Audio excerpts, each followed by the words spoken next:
essa passagem. Em João 11, fala-nos a respeito da ressurreição de Lázaro.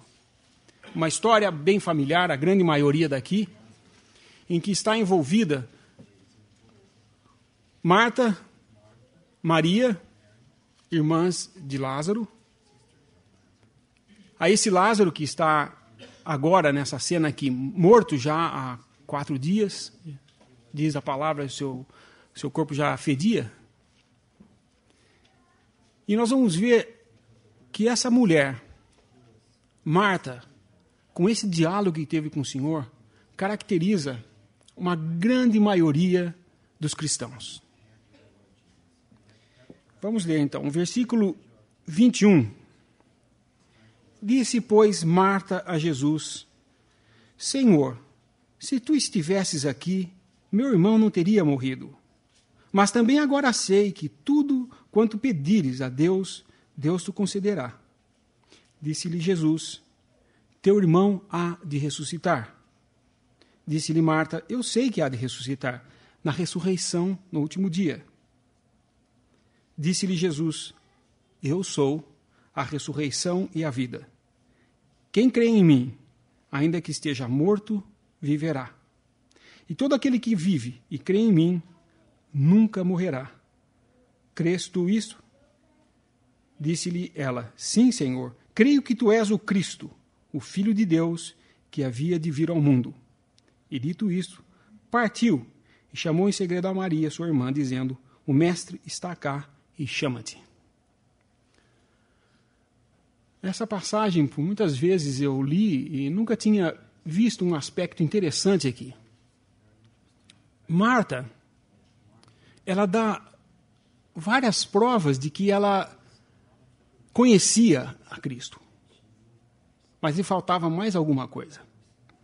Nós vemos que quando ela fala ao Senhor Jesus: se estivesses aqui, meu irmão não teria morrido, mas eu sei que se pedires a Deus, Ele pode fazer isso. Ela tinha confiança, ela sabia quem era Deus, que Deus podia ressuscitar os mortos. Ela conhecia a ressurreição dos mortos.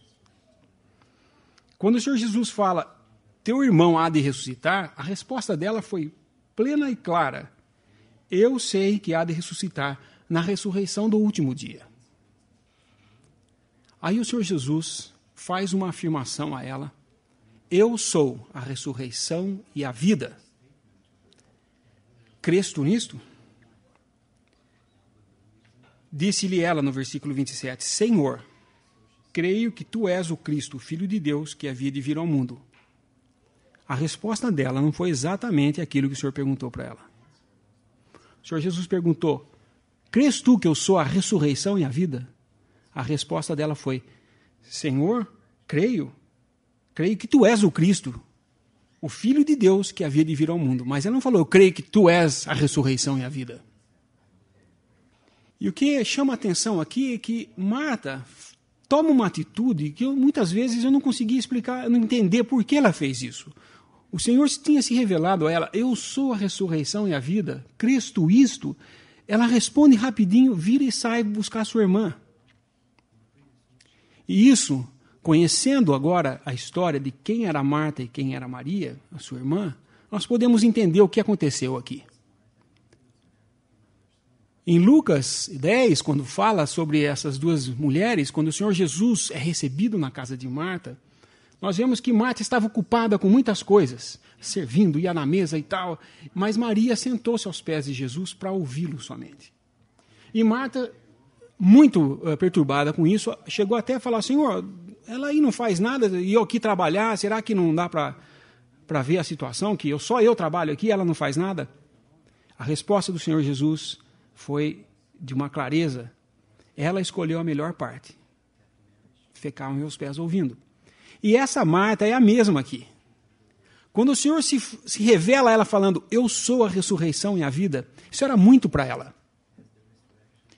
Ela não podia ficar ali e ouvir mais, porque ela achava que ela não era suficiente para essas coisas. E ela já, no sua mesma característica, o seu caráter, ela sai e vai buscar a sua irmã. Creio aqui, ela estava falando, bom, é melhor falar isso para Maria, porque ela tem muito mais ouvido para ouvir essas coisas do que eu. Ela que gosta de sentar aos seus pés e ouvir essas coisas mais elevadas. Isso não é para mim. E essa é a atitude que nós, muitas vezes, como cristãos, temos. Se eu perguntar aqui de ressurreição, a grande maioria sabe o que é a ressurreição. É sair de dentre os mortos. A grande maioria sabe que existe uma ressurreição, como Marta sabia que eu creio, Senhor, na ressurreição do último dia. Mas quantas vezes na cristandade se confunde a ressurreição como uma ressurreição universal? Todos serão ressuscitados ao mesmo tempo, os que creem e os que não creem. Quantas pessoas na cristandade se pergunta hoje se eles conhecem que existem duas ressurreições, e eles falam, não, isso nunca ouvi falar. Duas ressurreições. Quem está falando de duas ressurreições? A palavra só fala de uma.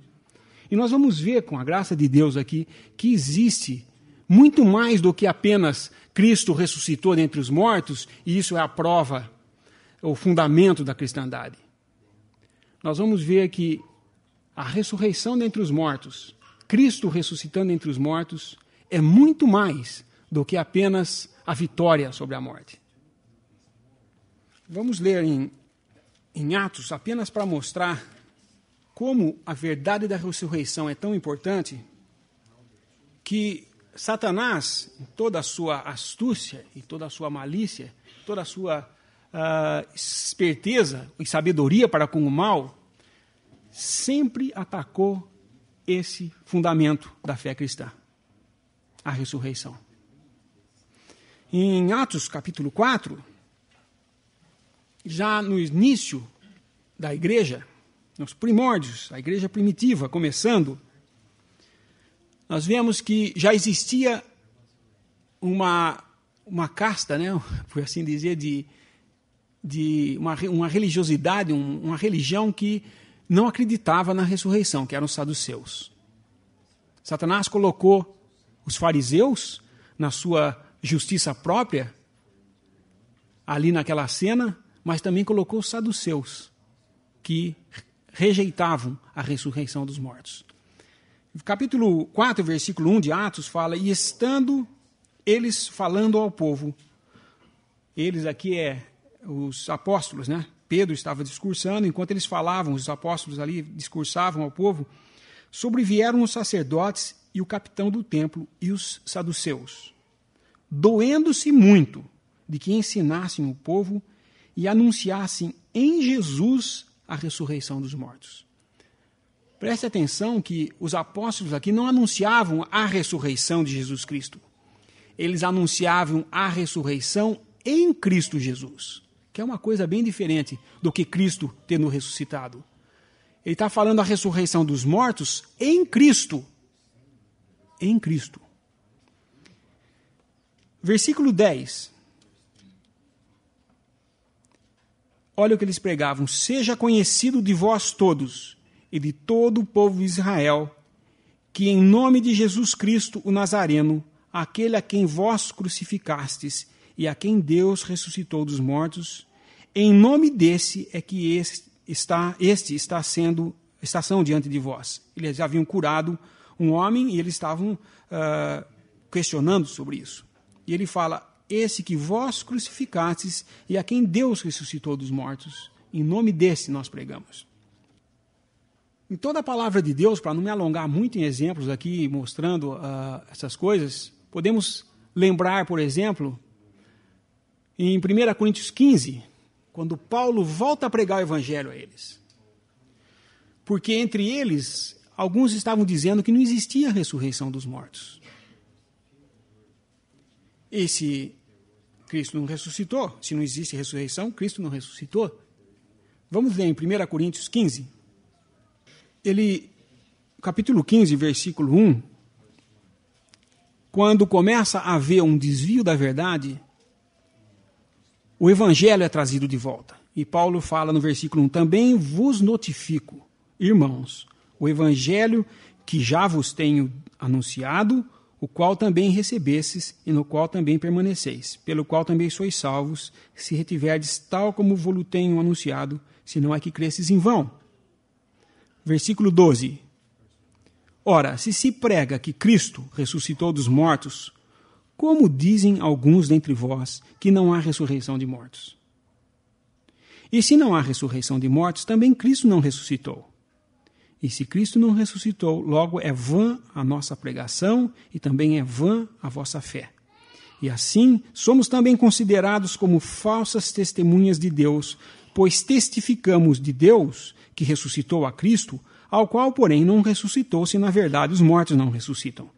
Porque se os mortos não ressuscitam, também Cristo não ressuscitou. E se Cristo não ressuscitou, é vã a vossa fé, e ainda permaneceis nos vossos pecados. E também os que dormiram em Cristo estão perdidos. Se esperamos em Cristo só nesta vida, somos os mais miseráveis de todos os homens. Olha aqui a afirmação. Se Cristo não ressuscitou, é vã a vossa fé e ainda permaneceis nos vossos pecados. Como nós somos libertados dos nossos pecados? Através de quê? Todos aqui respondem da morte de Cristo. Ele derramou seu sangue e pelo seu sangue derramado, nós fomos, crendo nisso, fomos perdoados dos nossos pecados. Mas aqui Paulo está falando mais uma coisa. A ressurreição é o complemento de toda essa obra. Sem ressurreição, a morte dele não teria nenhuma utilidade. É isso que ele está dizendo. A ressurreição é de suprema importância na doutrina cristã. E o inimigo ataca exatamente aí. Esses que começaram a afirmar entre os coríntios de que não havia ressurreição, eles talvez até aceitassem a ressurreição de Cristo, mas eles achavam que os mortos não iam ressuscitar, só Cristo ressuscitou.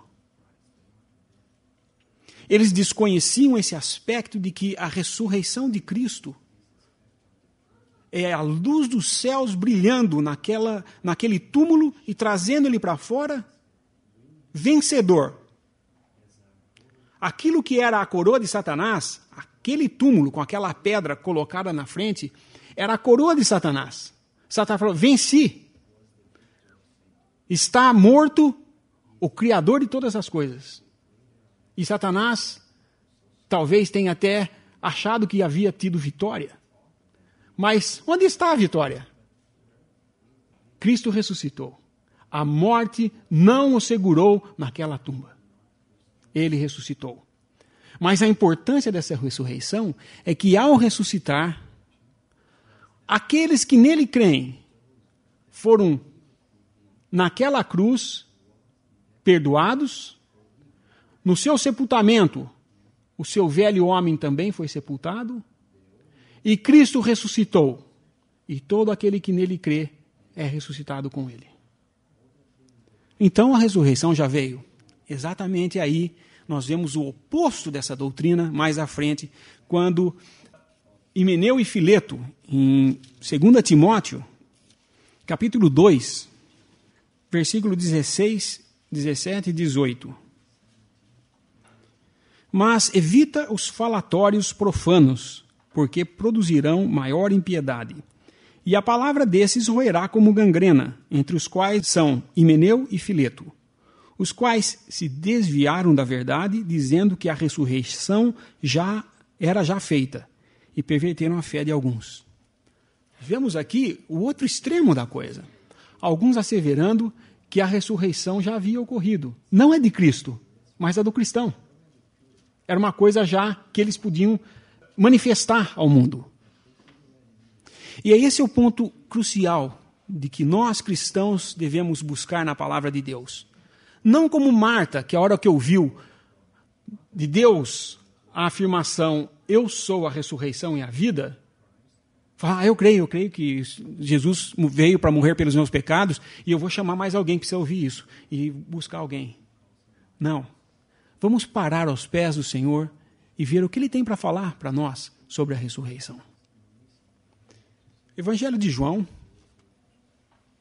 capítulo 5, versículo 19. Essa passagem aqui, o Senhor Jesus vai mostrar uma coisa muito preciosa, que é a ressurreição, nessas duas etapas. Mas Jesus respondeu e disse-lhes: na verdade vos digo que o Filho, por si mesmo, não pode fazer coisa alguma, se o não vir fazer ao Pai. Porque tudo quanto ele faz, o Filho faz igualmente. Porque o Pai ama o Filho e mostra-lhe tudo o que faz. E ele lhe mostrará maiores obras do que estas, para que vos maravilheis. Pois assim como o Pai ressuscita os mortos e os vivifica, assim também o Filho vivifica aqueles que quer. E também o Pai a ninguém julga, mas deu ao Filho todo o juízo, para que todos honrem o Filho como honram o Pai. Quem não honra o Filho, não honra o Pai que o enviou. Na verdade vos digo que quem ouve a minha voz e crê naquele que me enviou, tem a vida eterna. Não entrará em condenação, mas passou da morte para a vida. Em verdade vos digo que vem a hora, e agora é, em que os mortos ouvirão a voz do Filho de Deus, e os que a ouvirem viverão. Porque como o Pai tem a vida em si mesmo, assim deu também ao Filho ter a vida em si mesmo. E deu-lhe o poder de exercer juízo, porque é o Filho do homem. Não vos maravilheis disto, porque vem a hora em que todos os que estão nos sepulcros ouvirão a sua voz. E os que fizerem o bem sairão para a ressurreição da vida. Os que fizerem o mal para a ressurreição da condenação. O Senhor Jesus aqui está falando da ressurreição. Ele fala: vem o dia em que aquele que ouve a minha palavra e crê naquele que me enviou tem a vida eterna, não entrará em condenação, mas passou da morte para a vida. A hora em que os mortos ouvirão a voz do Filho de Deus, e os que a ouvirem viverão. E quando ouvirem essa voz, os que fizeram o bem, sairão para a ressurreição da vida. Estão nos sepulcros. Os que fizeram o mal sairão para a ressurreição da condenação. Eis aqui as duas ressurreições. Uma ressurreição para a vida, uma ressurreição para a condenação. Não é que Deus, no final de tudo, vai ressuscitar todo mundo e ver quem fez o bem vai para cá, quem fez o mal vai para lá. Não é isso aqui que Deus está falando. Não é o que o Senhor Jesus está ensinando aqui. Ele está ensinando que existe uma ressurreição da vida e uma ressurreição de condenação. E qual a importância de nós sabermos isso? O fundamento do cristianismo, como eu disse, é a ressurreição. A morte e ressurreição de nosso Senhor Jesus Cristo. Mas essa verdade é mais para mostrar aos incrédulos que Ele morreu e ressuscitou. Se eu fosse convencer os incrédulos lá fora a respeito de Cristo, o eixo por onde rodaria toda a engrenagem de todas as doutrinas bíblicas, o eixo é a ressurreição. Em torno da ressurreição gira toda a verdade de Deus. Porque essa ressurreição de Cristo Jesus é muito mais do que Ele sozinho ressuscitando. Tem parte nessa ressurreição todos aqueles que nele crê. Quando Ele ressuscitou dos mortos, Ele estava ressuscitando como as primícias dos que dormem. Ele não estava ressuscitando para ser o único ressurreto por toda a eternidade. Ele estava ressuscitando porque Ele queria dar vida ao homem. E através dessa ressurreição, Ele hoje tem vida.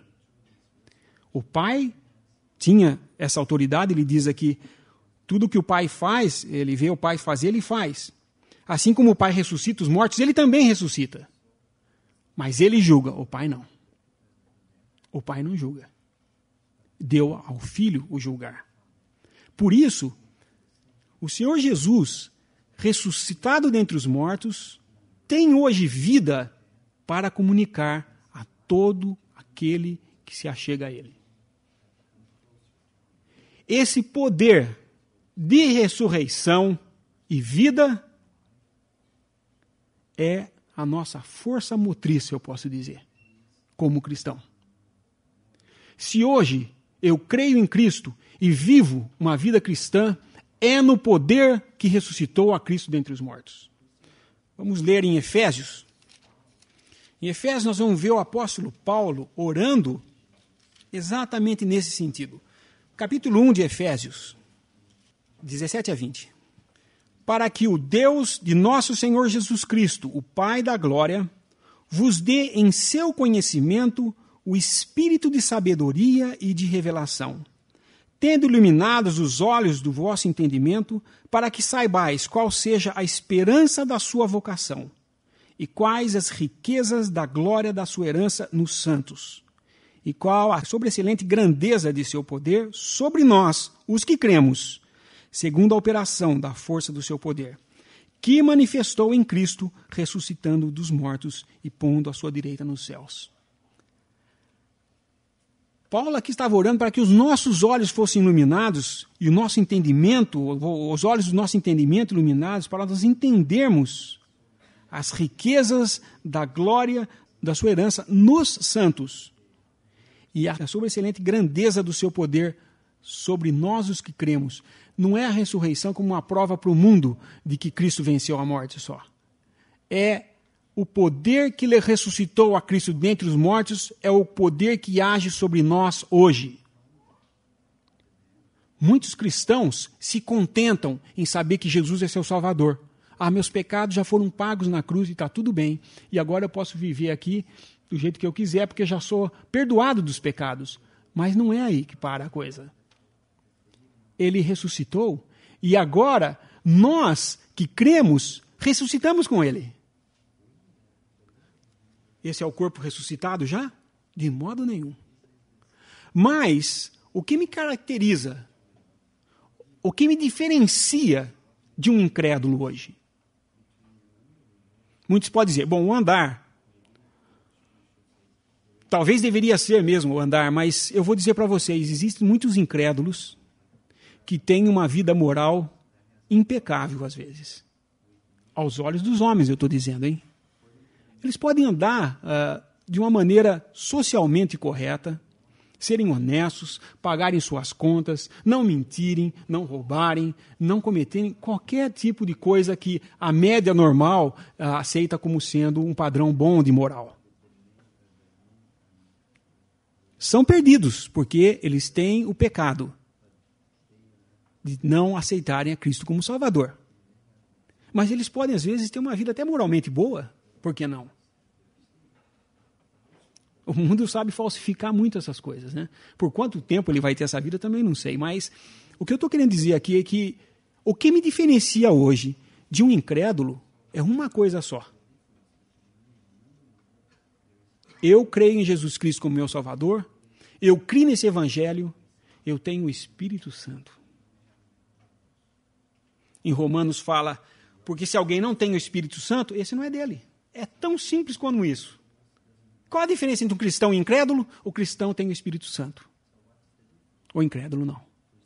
E a ressurreição de Cristo, o poder de Deus em ressuscitar Cristo dentre os mortos, é o poder que hoje em nós age, a nova natureza dada a nós, que nos comunica os desígnios de Deus, e nós andamos aqui nesse mundo diferente dos outros no mundo, dos incrédulos, porque temos o Espírito Santo. E isso é o que faz toda a diferença entre apenas conhecer a ressurreição como alguma coisa que aconteceu, como um evento no passado que ocorreu, e a ressurreição como uma coisa presente e efetiva em cada cristão hoje aqui, na Terra. Vamos ver em Romanos que Paulo fala sobre isso.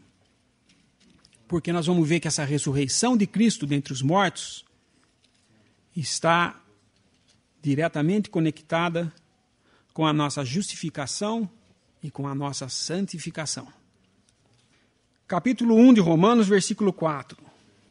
Declarado Filho de Deus em poder, segundo o Espírito de santificação, pela ressurreição dos mortos, Jesus Cristo, nosso Senhor. o espírito de santificação pela ressurreição dos mortos. Jesus Cristo, nosso Senhor. Ele foi declarado Filho de Deus em poder, e esse poder que o ressuscitou dentre os mortos. E em Romanos, também, capítulo 8, versículo 8. Portanto, os que estão na carne não podem agradar a Deus. Vós, porém, não estáis na carne, mas no Espírito, se é que o Espírito de Deus habita em vós. Mas se alguém não tem o Espírito de Cristo, esse tal não é dele. E se Cristo está em vós, o corpo, na verdade, está morto por causa do pecado, mas o Espírito vive por causa da justiça. E se o Espírito daquele que dos mortos ressuscitou a Jesus habita em vós, aquele que dos mortos ressuscitou a Cristo também vivificará os vossos corpos mortais pelo seu Espírito que em vós habita. De maneira que, irmãos, somos devedores, não à carne, para viver segundo a carne. Porque se vivermos segundo a carne, morrereis. Mas se pelo Espírito mortificardes as obras da carne, vivereis. Porque todos os que são guiados pelo Espírito de Deus, esses são filhos de Deus. Porque não recebestes o espírito de escravidão, para outra vez estardes em temor, mas recebestes o espírito de adoção de filhos, pelo qual clamamos, Abba, Pai. O mesmo Espírito testifica com o nosso espírito que somos filhos de Deus. E se nós somos filhos, somos logo herdeiros também, herdeiros de Deus e co-herdeiros de Cristo, se é certo que com Ele padecemos, para que também que com Ele sejamos glorificados. Todos os que são guiados pelo Espírito de Deus, esses são filhos de Deus. A cristandade procura trazer uma série de regras e de normas e dizer, quem tem o cabelo até aqui ou até aqui, quem tem a roupa desse modo, usa gravata, quem faz isso, quem faz aquilo, esse é filho de Deus e o resto não é. Na realidade, o que caracteriza não é a aparência externa de cada um, mas é uma coisa que diferencia. É o Espírito de Cristo que nele habita. E isso é pelo poder da ressurreição que veio por intermédio de Cristo Jesus. E isso vai ser bem discorrido em Colossenses. Vamos ver primeiro no capítulo 1 de Colossenses, versículo 11. 1:11. Corroborados em toda a fortaleza, segundo a força da sua glória, em toda a paciência e longanimidade com gozo, dando graças ao Pai que nos fez idôneos para participar da herança dos santos na luz. Também capítulo 2, versículo 12, de 12 a 15.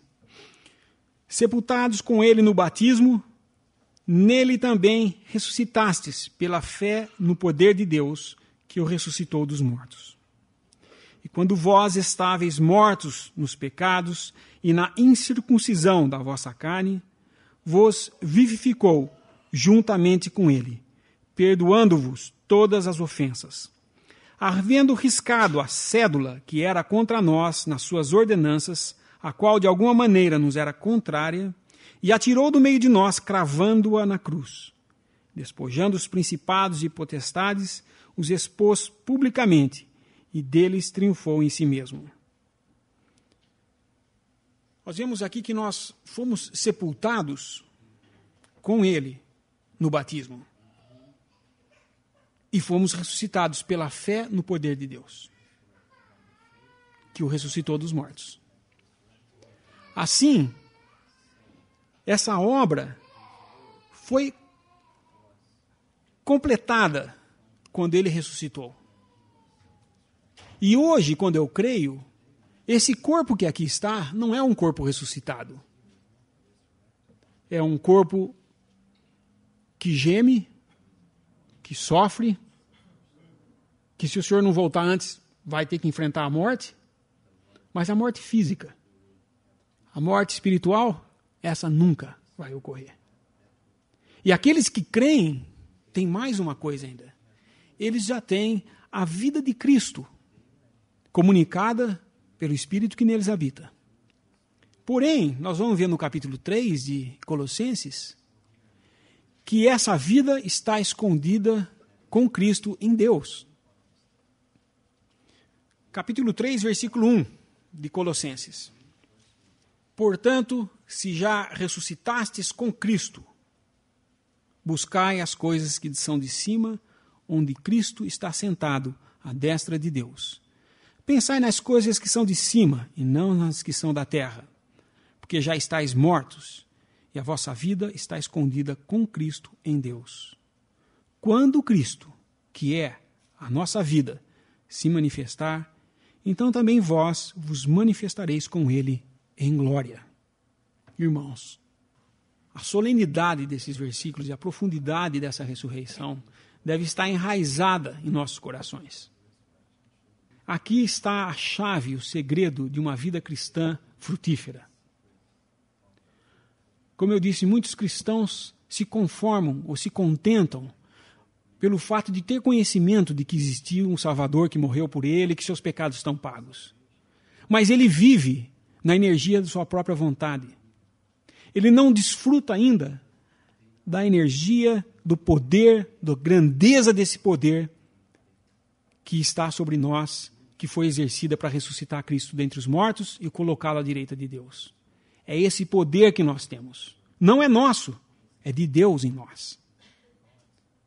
Não é nosso, nós não temos esse poder. Nós não revelamos a esse mundo esse poder. Ele não está manifestado ao mundo ainda. Essa vida não é manifestada ao mundo ainda. Eu ando na rua, entro em São Paulo, por exemplo, pega o centro de São Paulo, eu andando lá no meio, ninguém vai poder falar, ah lá, um cristão lá no meio andando. Não tem jeito de fazer isso. Se eu tivesse um corpo glorificado, o fato de eu atravessar São Paulo já bagunçava aquela cidade toda. Só a presença de um ser glorificado ali. De um ser novo. Cristo Jesus dentre os mortos. Vocês podem imaginar o que foi o Senhor Jesus ressuscitado entre os discípulos? Já com um corpo ressurreto? Ele se pôs no meio deles, as portas todas trancadas, ele se pôs no meio deles. Fora do nosso conceito de poder entender uma coisa assim. Não era um fantasma, não. Alguns pensaram, é um fantasma. Não, vem aqui, não sou fantasma, não. Olha, comeu com eles, tomou ali com eles do copo, falou, vem aqui, coloca a mão nas marcas aqui no meu lado. Ele era um corpo ressurreto, que podia se colocar no meio deles estando tudo fechado. Como nós entendemos isso? Eu não entendo e não é para nós entendermos, senão ele teria explicado isso para nós. Mas é um homem ressuscitado. Você imagina um homem assim, andando nas ruas de São Paulo, andando nesse mundo. Não é à toa que quando ele ressuscitou, os sepulcros se abriram e mortos começaram a andar, porque foi uma total quebra de toda a natureza. O autor de toda a criação estava lá, andando na rua, com seus discípulos. Mas ele não ficou ali. Quando eles estavam ali em Atos, nós vemos eles ali em volta, ele é levado aos céus entre as nuvens, e eles olhando aquela cena, não entendendo o que estava acontecendo, já há um bom tempo, desde que ele se pôs no meio deles, com as portas trancadas, já não estava entendendo muito o que estava acontecendo, e de repente, esse homem que eles puseram a mão e viram que havia chagas e havia a marca, ele começa a acender e sobe, atravessa as nuvens e volta pelo caminho que ele veio, dos céus para a terra, da terra para os céus. E lá ele está. Um homem lá. Nos abandonou aqui? De modo nenhum. Ele está lá intercedendo por nós aqui. E como selo de que isso é verdade, o Espírito Santo em cada um que nele crê. E isso eu não estou falando de manifestações extraordinárias do Espírito. Não estou falando de batismos, como falam por aí. Nada disso. Eu estou falando do Espírito Santo habitando em cada um que crê. Em Pentecostes, quando foi formada, aquele corpo foi formado, dali em diante, o que se vê? Almas sendo acrescentadas. Isso que a palavra nos fala.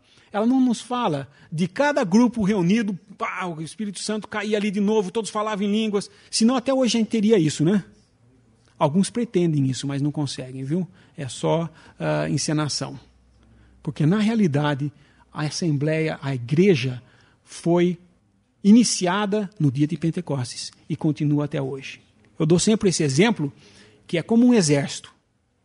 O dia em que o nosso país se libertou de Portugal, ele passou a ser um país autônomo, existir como um país que vive por si só. E ele tinha que ter um presidente, tinha que ter os governantes e tinha que ter um exército. E aí, então, é iniciado o exército brasileiro. Bem, hoje, se nós, passado aí 300 e tantos anos, se nós formos ver o exército brasileiro, é o mesmo que foi criado quando o Brasil se libertou. Aqueles que fizeram parte do primeiro exército brasileiro morreram. E depois que morreu tudo, tem que fazer outro exército. E outro, e outro, e outro. Ou em cada lugar. Não. Cada vez que um morria em batalha, ou de idade, ou qualquer coisa, os outros iam sendo acrescentados. É assim mais ou menos que funciona a igreja. O corpo foi formado em Pentecostes, e hoje cada um que crê é acrescentado a esse corpo, a igreja. E o Espírito Santo nela, habitando. Essa é a esperança da igreja, esse é o fundamento da igreja. A igreja de Deus aqui na terra tem como característica um homem ressuscitado nos céus e o Espírito de Cristo aqui habitando. E nós andando aqui, não mais na vontade dos nossos próprios desejos, mas andando em novidade de vida, porque essa vida é comunicada a nós. Como nós lemos aqui em Colossenses. Se já ressuscitasses com Cristo, pensai nas coisas do alto, onde Cristo está, e não nas que são da terra. Pensar nas coisas lá de cima. Por que nós não pensamos? Por que nos distraímos tanto com esse mundo? Porque constantemente nos vemos enredados com os prazeres, com os grandes atrativos temporários que esse mundo nos apresenta. Porque temos os nossos olhos mirados nesse nível da terra. Não estamos olhando em cima, para cima, onde Cristo está. E nós temos esse poder para fazer isso. Nós não somos animais que não levantam a cabeça para os céus. Nós somos salvos e podemos levantar nossa cabeça e dizer: Abba, Pai. Abba, Pai. Ninguém chamou a Deus de Pai antes de Cristo ter ressuscitado, a não ser Ele mesmo. Nós nunca poderíamos chamar Deus de Pai. Vocês nunca veem no Antigo Testamento algum dos fiéis do Antigo Testamento de Israel falar Pai. Não tinha esse tipo de relação. Nós temos. Nós temos uma relação de filho para pai. E nós podemos nos dirigir a Deus sem necessidade de sacerdotes. Não existe um templo onde tem que se fazer um sacrifício antes de se entrar. Mas temos aqui, à altura das nossas mãos, a nossa comunicação direta com Deus, os nossos joelhos. Ajoelhe-se e você está na presença de Deus para falar: Pai.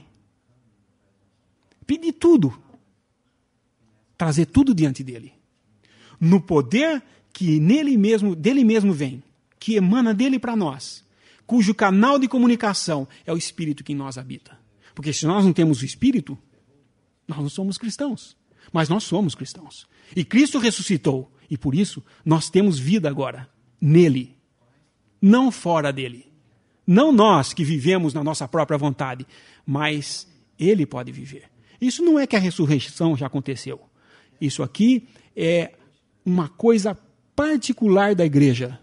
Somente aqueles que são parte da igreja de Deus têm comunhão com Ele nesse nível.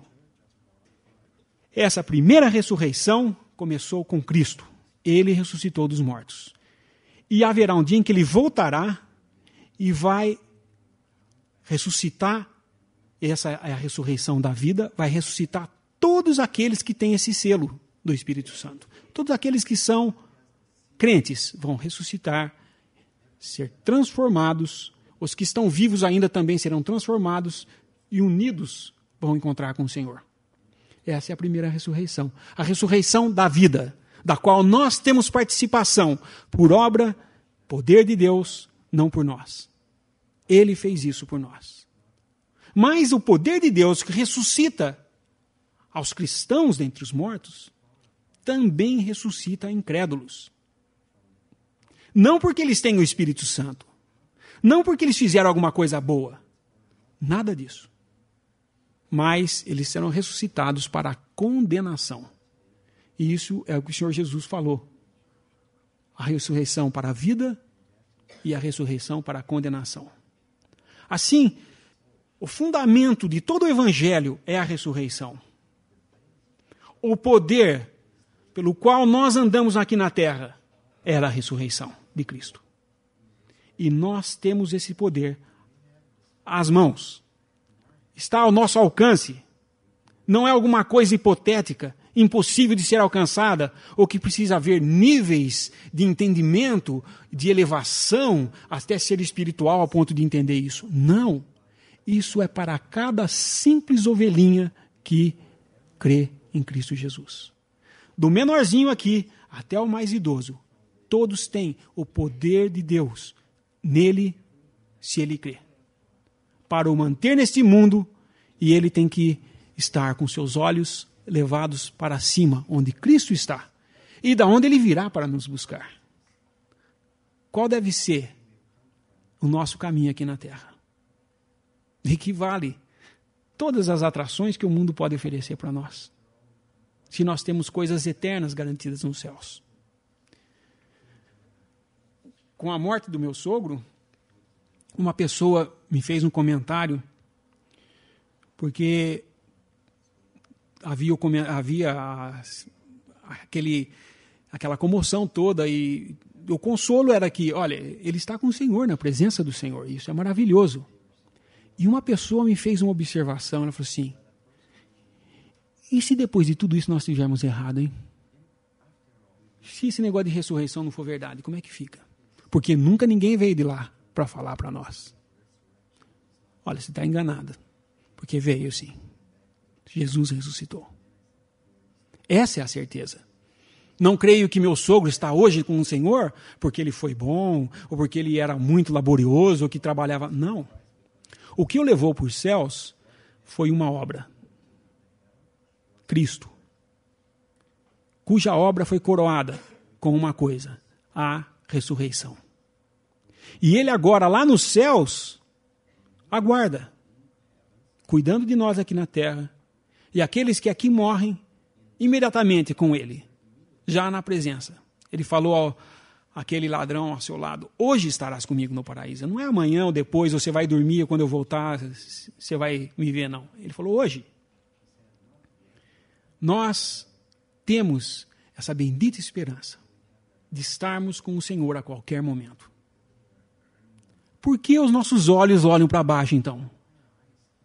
Irmãos, que nós possamos estar interessados nas coisas que são de cima e não nas que são da terra. Porque o tempo passa extremamente rápido. O tempo é muito rápido. E quando você notar e olhar para trás, quantas bênçãos você deixou de desfrutar porque os seus olhos estavam muito abaixo desse nível dessas bênçãos. Esse mundo pode oferecer muita coisa, mas o que ele vai dar no final é morte. Cristo, através da morte, te dá vida. E a sua vida está escondida com Cristo em Deus. Quando ele se manifestar, nós nos manifestaremos com ele. Isso é a ressurreição da vida, da qual nós temos parte pela obra de Cristo. Que o Senhor abençoe sua palavra e que nós possamos viver à altura de toda essa maravilha que é a obra de Cristo. Dá graças.